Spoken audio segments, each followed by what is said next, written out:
হলুদ সাজে সেজেছে ফসলের মাঠ। গত বছরের চেয়ে এবার সরিষার আবাদ হয়েছে বেশি। উৎপাদনের লক্ষ্যমাত্রা ছাড়িয়ে যাওয়ার আশা যশোরের কৃষকদের।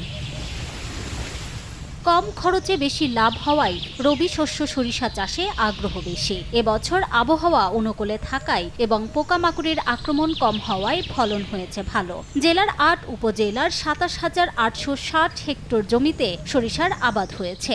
আমাদের এই মাটিটা ধান কাটার পরে পড়ে থাকে, তা আমাদের লাভজনক হবে বলে আমরা সরিষা চাষ করেছি। ৩৩ শতকে ২ বিঘা জমি চাষ করেছি। সরিষা এবছর দেখা যাচ্ছে খুব ভালো, বাম্পার ফলন হবে আশা করা যায়। ৫-৭ বছর ধরে এই সরিষার চাষ করতেছি। এখন আগে বলতাম আগে করতাম দেশি, এখন করি বাড়ি ১৪।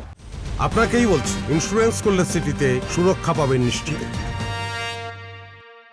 কৃষকদের উৎসাহ প্রদান করে এবং প্রণোদনা বাস্তবায়নের মাধ্যমে ১৮০ হেক্টর সরিষা আবাদ বৃদ্ধি করা হয়েছে। ভোজ্য তেলের আমদানি নির্ভরতা কমানোর পাশাপাশি কৃষকের অর্থনীতি সমৃদ্ধিতে সরিষার আবাদ জুড়ে নেই। কৃষকদের সব ধরনের সহযোগিতার আশ্বাস কৃষি বিভাগের।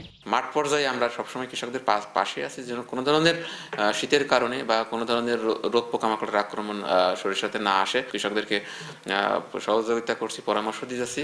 কৃষি বিভাগের তথ্য মতে জেলায় ৩৩,৪৩২ মেট্রিক টন সরিষা উৎপাদনের আশা করা হচ্ছে। সময় সংবাদ, যশোর।